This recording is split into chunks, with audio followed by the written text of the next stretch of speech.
Bismillahirrahmanirrahim. Assalamualaikum warahmatullahi wabarakatuh. Hari ini kita bertemu lagi praktikum histologi yang dengan topik sistem saraf pusat. Yang akan kita amati adalah medula spinalis, cerebrum, dan cerebellum. Marilah kita lihat slide yang menggambarkan foto-foto dari preparat sistem saraf pusat ya. Nah, yang pertama adalah medula spinalis. Nah, pada preparat ini kita pada perbesaran lemah akan tampak secara keseluruhan ya, seperti ini.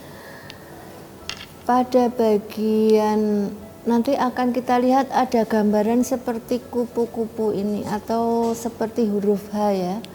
Gambaran seperti huruf H ini nanti kita gambar untuk perbesaran lemah, kita gambar tampak secara keseluruhan.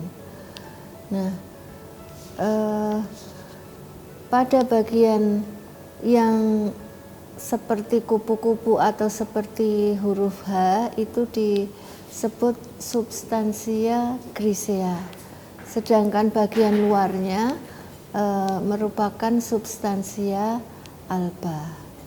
Nah, jadi pada medula spinalis itu terdiri dari korteks pada bagian tepi dan medula pada bagian tengah. Nah, bagian yang seperti kupu-kupu ini adalah bagian medula, terus bagian luarnya adalah bagian korteks.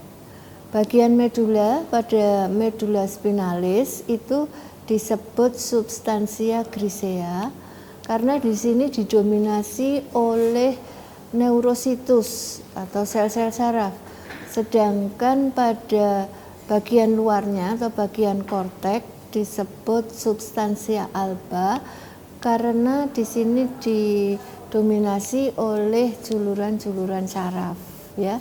Di sini juluran-juluran saraf mengandung mielin itu berwarna putih sehingga disebut substansia alba. Jadi secara keseluruhan strukturnya adalah yang pertama tadi ya, medula spinalis terdiri dari korteks, kemudian medula. Korteks substansia alba, medula substansia grisea.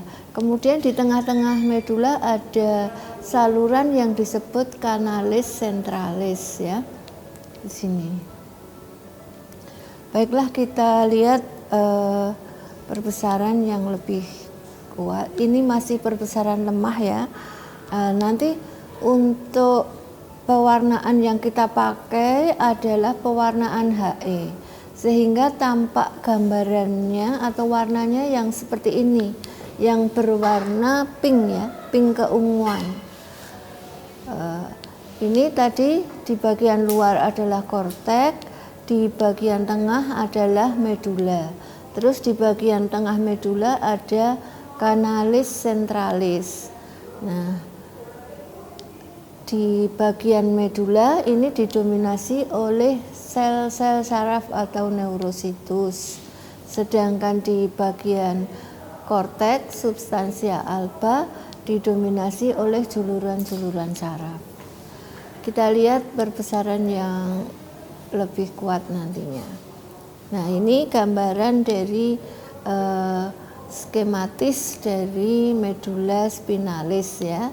Ini adalah substansia alba, ini substansia grisea, ini kelihatan separuh ya. Oh ya, kemudian ada kornunya ada 4 tadi ya, kornu anterior, kornu dorsalis, dan kornu lateralis. Masing-masing ada sepasang ya. Kemudian pada medula tadi ada kanalis centralis yang dikelilingi oleh sel ependem atau ependymositus yang fungsinya untuk melindungi saluran kanalis sentralis tersebut. Iya. Nah, pada slide ini dapat kita lihat gambaran, tapi cuma kelihatan setengahnya ya. Ini tadi yang ada cornu dorsalis ya, ini cornu dorsalis, yang ini adalah cornu anterior, terus yang di samping ini adalah cornu lateral. Masing-masing satu pasang ya.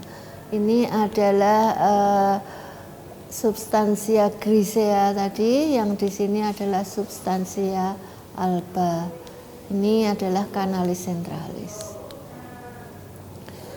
Nah, ini perbesaran kuat dari perbatasan antara substansia grisea dan substansia alba. Ini ya, ini adalah substansia grisea di daerah medula. Kemudian di sini adalah substansia alba yang di korteks ya, yang di sini didominasi oleh juluran-juluran saraf, akson bermielin, sehingga mielinnya itu berwarna putih-putih ini ya, sehingga disebut substansia alba. Sedangkan pada substansia grisea pada daerah medula itu didominasi oleh neurositus atau sel-sel sarafnya ya di sini. Nah, ini dengan perbesaran yang lebih kuat lagi ya. Ini daerah substansia grisea. Dan di sini adalah substansia alba. Ini perbesaran yang kuat. Ini adalah neurositusnya. Ini julurannya. Nah, julurannya ini nanti juluran akson ya. Akson itu merupakan juluran saraf yang panjang, satu tapi panjang. Kalau dendrit itu banyak tapi pendek-pendek dan kecil-kecil. Nah, julurannya ini nanti akan menjulur sampai ke substansia alba, tapi neurositusnya berada di substansia grisea. Nah, gambarannya ini ya, neurositusnya itu nanti diberi keterangan sedetail mungkin ya. Di dalam neurositus itu ada perikarion, ada akson, ini ada dendrit, lebih dari satu ya dendritnya. Terus ada nukleolus yang di tengah ini, dan nukleus. Terus sitoplasma atau sitoplasma pada sel saraf ini terdiri dari nisel body, yang tidak lain adalah ribosom ya, ribosom. Ini ya, nisel body. Ini. Jadi di sini banyak atau didominasi oleh neurositus. Nah, neurositus itu jumlahnya lebih sedikit dibandingkan neuroglia.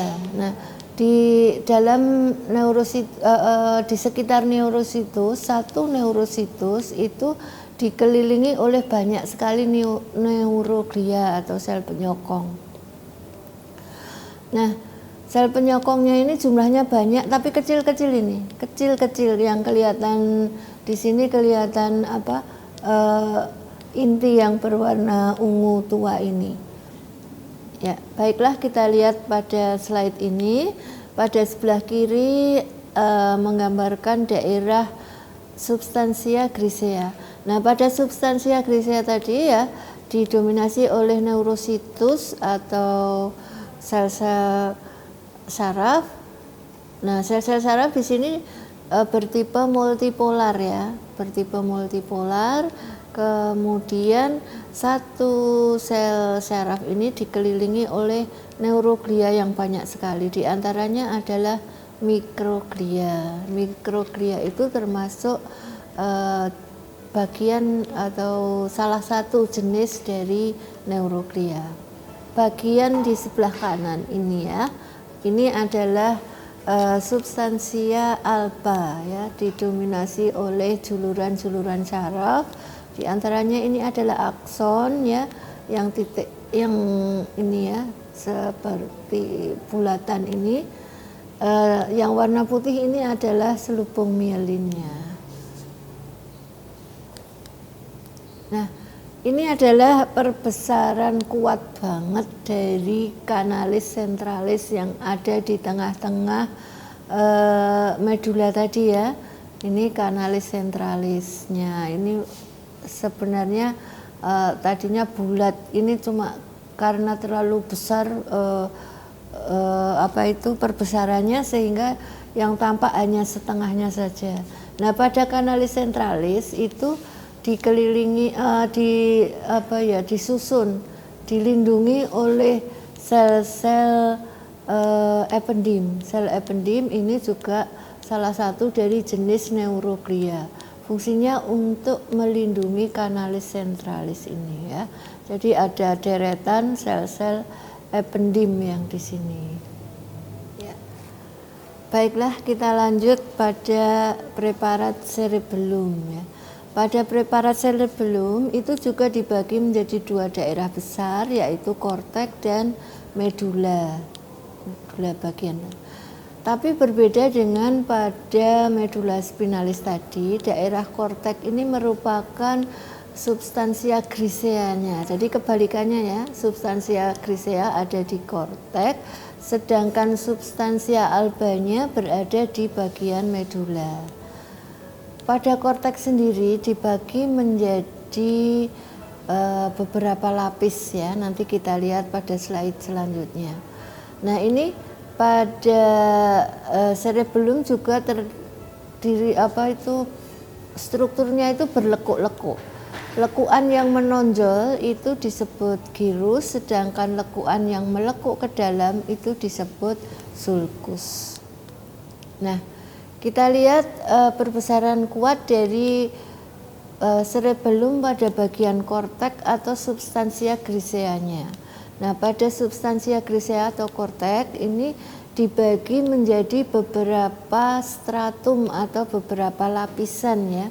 Lapisan yang paling luar kita sebut stratum molekulare ya, stratum molekulare. Kemudian lapisan tengah ini terdiri dari deretan, satu deret sel Purkinje, ini disebut stratum ganglionare ya. Ini kemudian lapisan yang dalam, paling dalam berbatasan dengan medula, ini disebut stratum granulosum. Coba perhatikan sel-sel yang ada di stratum granulosum itu selnya padat ya, banyak sekali padat ya. Sedangkan di stratum molekulare itu jumlah sel-selnya lebih sedikit. Nah, ini neuroglia itu lebih sedikit dan jaraknya itu renggang ya. Jadi mereka jaga jarak ini renggang ya. Terus tapi kalau yang di medula ini tampak ya banyak sekali sel-selnya rapat padat. Nah, kalau yang di tengah itu hanya satu deret saja. Ini terdiri dari sel Purkinje yang bentuknya seperti botol, ukurannya lebih besar ya dibandingkan sel-sel yang lain. Jadi sel neuroglia itu kecil-kecil, kalau neurositusnya itu sel Purkinje-nya itu ukurannya besar. Nah, ini tadi bagian cerebellum yang terdiri dari substansia grisea dan substansia alba.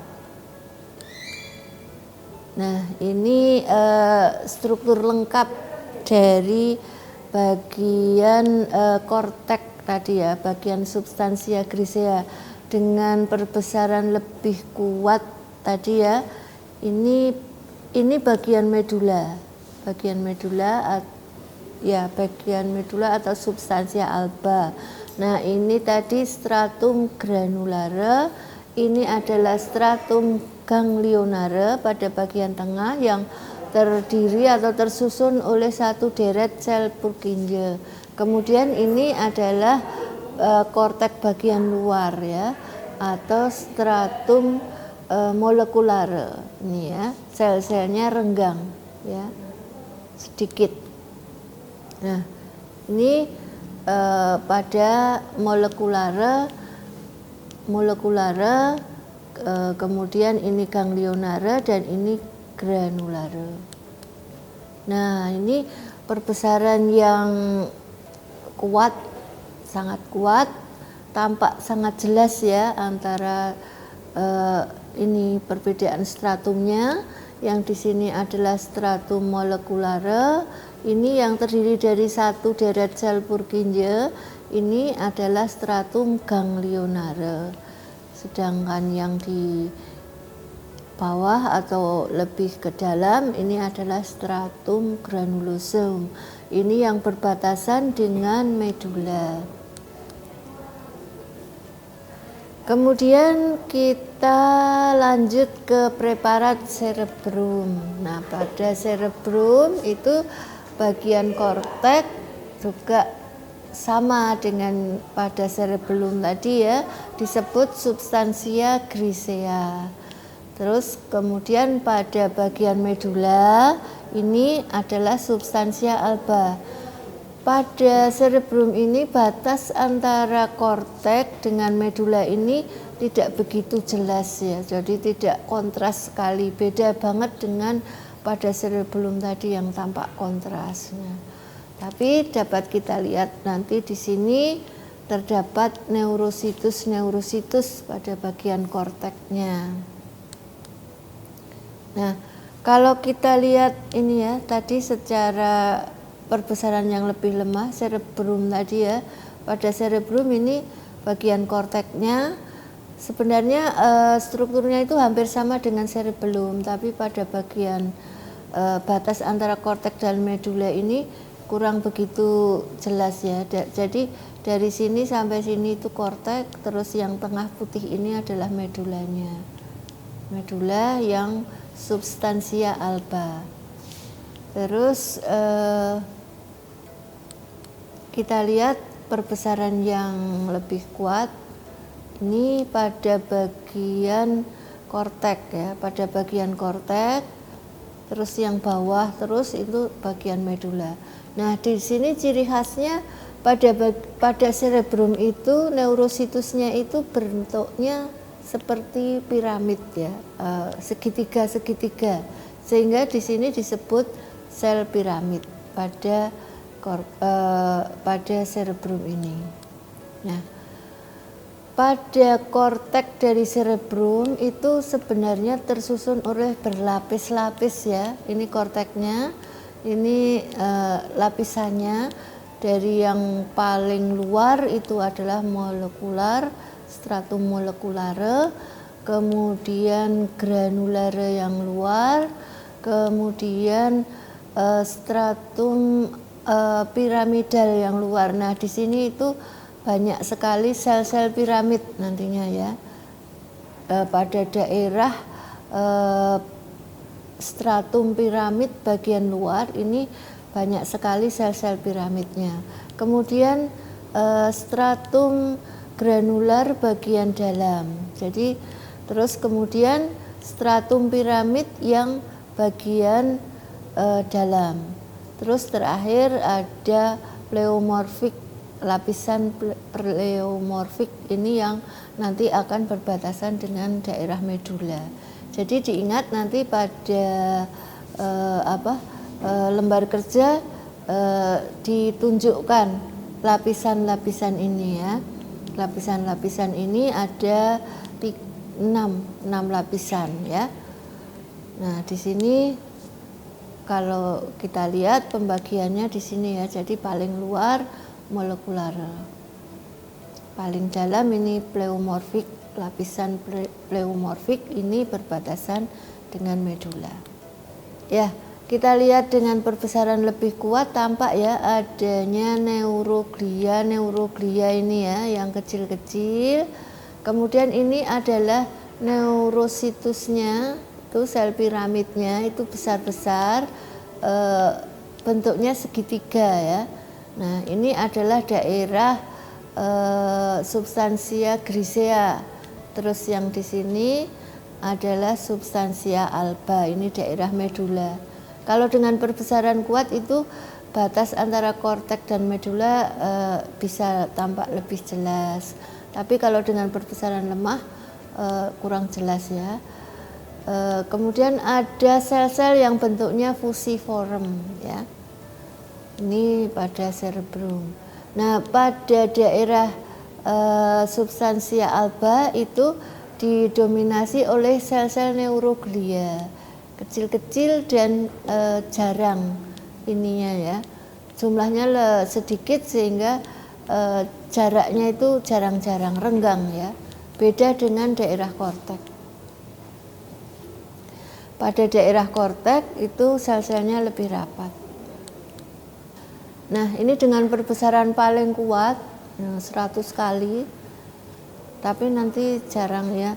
Ya, nanti untuk perbesaran kuatnya digambar seperti ini ya. Dengan perbesaran kuat pada daerah korteks ini, pada daerah piramidal layer atau lapisan piramidal, baik yang luar maupun dalam, itu tadi terdapat banyak sel piramid. Nah, ini sel piramid bentuknya segitiga ini ya, maka disebut sel piramid.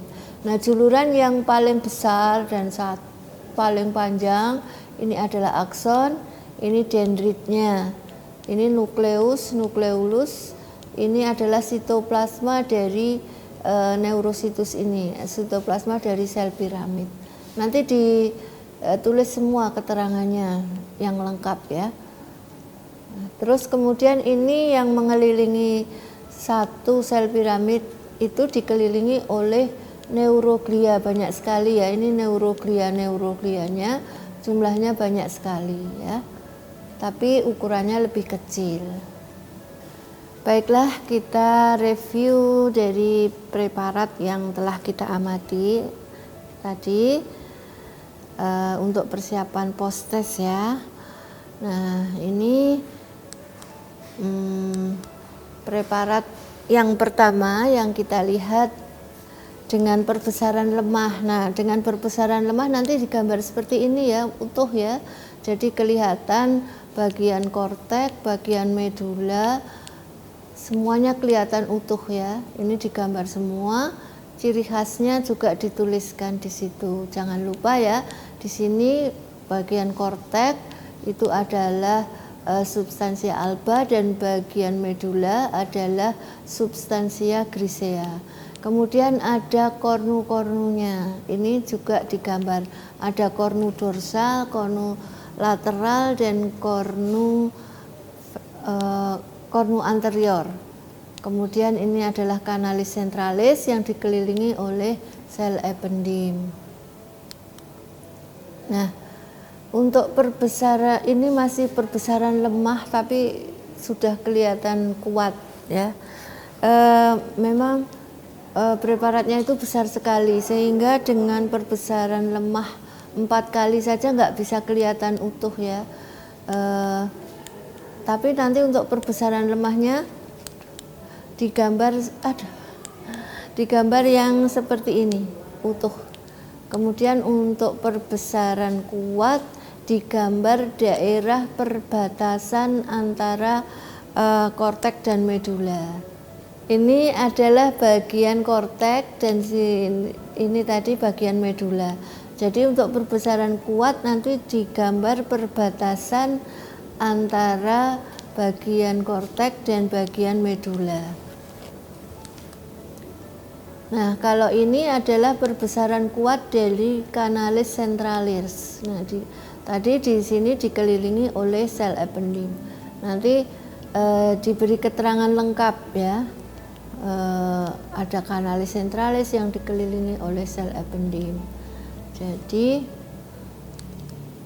nah ini adalah bagian medula dari medula spinalis.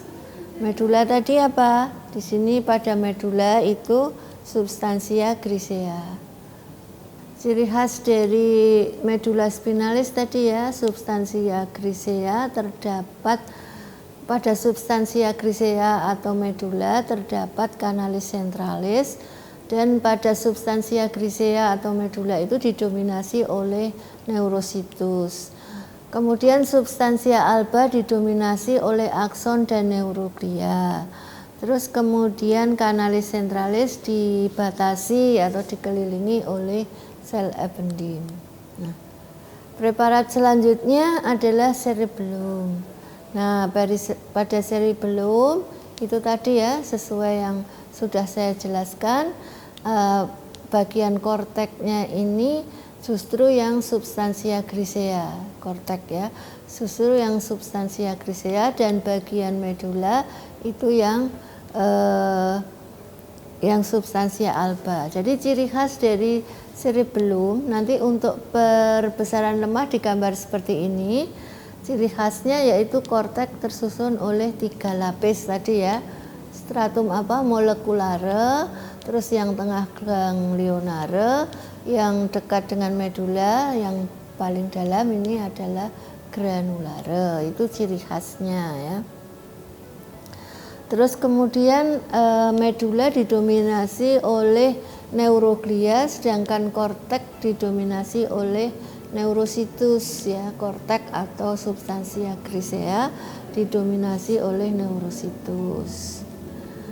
Pada stratum molekulare ini renggang ya. Stratum molekulare ini lebih renggang. Terus stratum granulosum terdiri dari sel-sel bundar bentuknya, granulare bundar, dan tersusun padat. Kalau yang stratum ini molekulare susunannya lebih renggang. Nah ini dengan perbesaran yang lebih kuat, kuat ya. Ini tadi ya gambarannya stratum alba, substansia alba, dan substansia grisea. Ini neuroglianya, kemudian ada akson dan mielin, ini neuron-neuronnya. Nah ini dengan perbesaran kuat ya, tampak di sini. Ciri khasnya ditulisnya 1 kali aja, di perbesaran lemah dan kuat kan jadi 1 berdampingan ya. Ciri khasnya sama ya, ini seperti yang sudah saya jelaskan tadi. Ini adalah stratum molekulare, ganglionare, dan granulare. Ini adalah medulanya. Nah ini perbesaran kuat sekali. Ini tampak jelas adanya sel Purkinje. Nanti diberi keterangan lengkap ya, ada nukleus, nukleolus, sitoplasma, juluran aksonnya, terus dendrit. Ini stratum granulare, dan di sini adalah molekulare. Kemudian kita lanjut ke cerebrum tadi ya. Pada cerebrum di ciri khasnya adalah neurositusnya berbentuk piramid, disebut sel piramid. Kortek memiliki batas lapisan yang sulit dikenali. Jadi batas antara kortek dan medula itu kurang jelas ya, tidak jelas. Ya, hanya itu aja. Terus nah ini dengan perbesaran yang kuat. Nah ini ya, ini sel-sel piramidnya. Ini pada daerah substansia grisea ya. N ini adalah neurositus, G ini adalah neuroglia. Jadi neurositus atau sel piramidnya itu ukurannya lebih besar dibandingkan yang neuroglia. Nah ini ya, ini sel-sel piramidnya, sedangkan yang kecil-kecil bulat-bulat ini adalah neuroglianya. Jangan lupa ditulis ciri khasnya. Ini sel piramid dan yang ini adalah neuroglianya.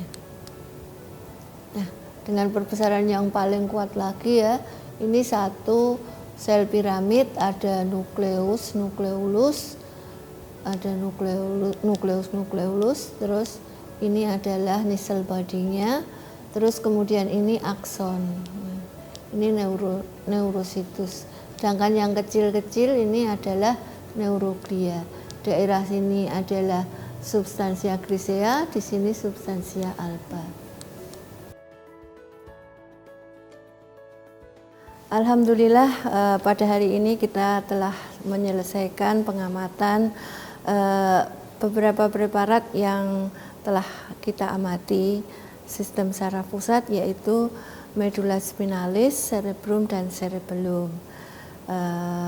Jangan lupa setelah selesai mengerjakan laporan terus di-upload di My Class ya. Semoga sukses dan mendapatkan nilai yang bagus. Akhirul kata, wassalamualaikum warahmatullahi wabarakatuh.